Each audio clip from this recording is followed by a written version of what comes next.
Paragon International University ហើយថ្ងៃនេះសូមរំខានបងទីសាកសួរបងពីបទពិសោធន៍របស់បងជា leadership អូខេអញ្ចឹងតើបងអាចណែនាំខ្លួនឈ្មោះអាយុនិងមុខងារការងារហើយនិងបទពិសោធន៍របស់បងក្នុងវិស័យរបស់បងបាទជំរាបសួរអូនហើយជំរាបសួរបងប្អូនគ្នាបាទបងឈ្មោះនេះលំដាប់ដែរភាគច្រើនគឺគេស្គាល់បងនេះណាគឺ Michael បងមកលោកក្នុងវិស័យហ្នឹងហើយសម្រាប់អាយុបងគឺ21ឆ្នាំហើយបងមានមុខងាររាល់ថ្ងៃគឺជា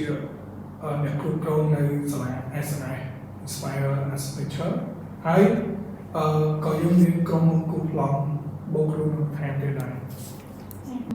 ភាសាបងមានបទពិសោធន៍ច្រើនឆ្នាំដែរអញ្ចឹងបងអាចប្រាប់ពីសមិទ្ធផលខ្លះៗដែលបងទទួលបាននៅពេលដែលបងជា leadership នៅក្នុងវិស័យនោះបាទសម្រាប់សមិទ្ធផលរបស់បងគឺបងទទួលបានរៀងគួរសមដែរដោយសារតាំងពីដំបូងឡើងបងចូលមកបងអត់ទាន់ខ្លាចជាអ្នកដឹកនាំទេដល់បងបានធ្វើការមានបទពិសោធន៍និងយើងភាពវៃស្មានរបស់យើងក៏បានឡើងជា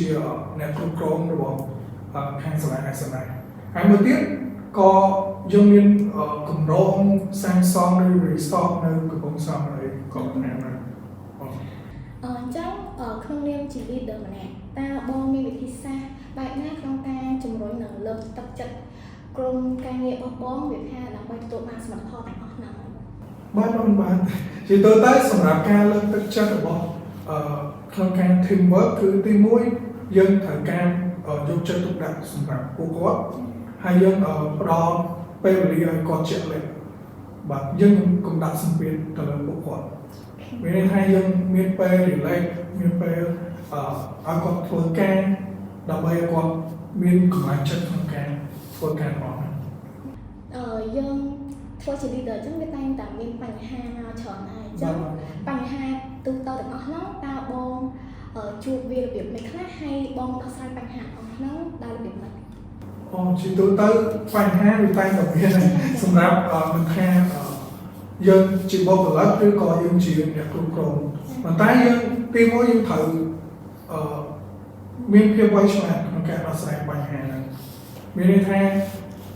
គ្រប់បញ្ហាទាំងអស់វាកើតឡើងមានប៉ុន្តែបើយើងទុកវាចោលដូចតិចតួចវាអាចទៅជាធំមកអញ្ចឹងយើងត្រូវតែចូលខ្លួនដោះស្រាយយកចិត្តទុកដាក់ work hard មានថាការខំប្រឹងតស៊ូក្នុងការភាពវៃឆ្លាតក្នុងការដោះស្រាយបញ្ហាទាំងអស់ហើយ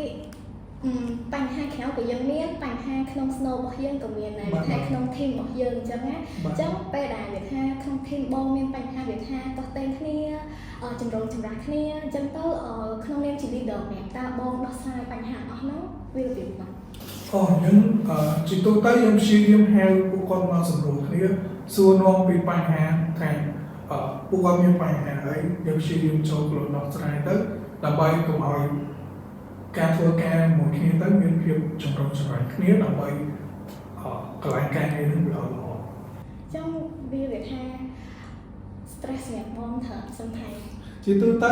បញ្ហា stress ហ្នឹងវាតែងតែមានហើយអូខេអញ្ចឹងពេលដែលវាថាបង្ហាញ stress ពីបញ្ហារបស់ team mate អីចឹងមកមានវាថា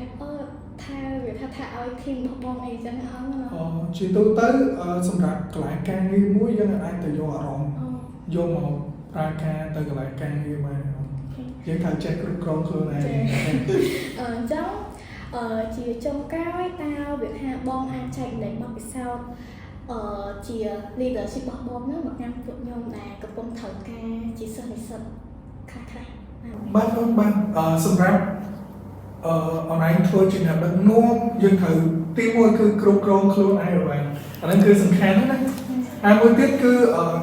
កិរិយាបថរបស់យើងវិជ្ជមានយើងកុំគិតទៅលើផ្លូវអវិជ្ជមានមែនយើងត្រូវគិតពីភាពវិជ្ជមានជាមុនសិន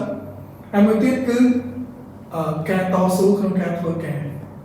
អូខេអានេះគឺសំខាន់ហើយពេលវេលារបស់យើងក៏គោរពពេលវេលាល្អហើយមួយទៀតអ្វីដែលសំខាន់គឺជឿជាក់លើខ្លួនឯង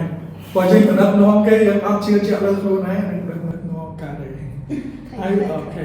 ហើយមួយចំក្រោយទៀតគឺភាពវៃឆ្លាតរបស់ជាឯងព្រោះយើងជាមេដឹកនាំយើងត្រូវតែមានការគិតមុនបុគ្គលិក វាយើងត្រូវមានភាពវៃឆ្លាតក្នុងការដោះស្រាយបញ្ហារបស់ហ្នឹង យើងត្រូវផ្លើមុន បាទ ដើម្បីគាត់សួរដែរ បាទបាទ ចាអញ្ចឹងអរគុណច្រើន បាទបាទអរគុណ អរគុណ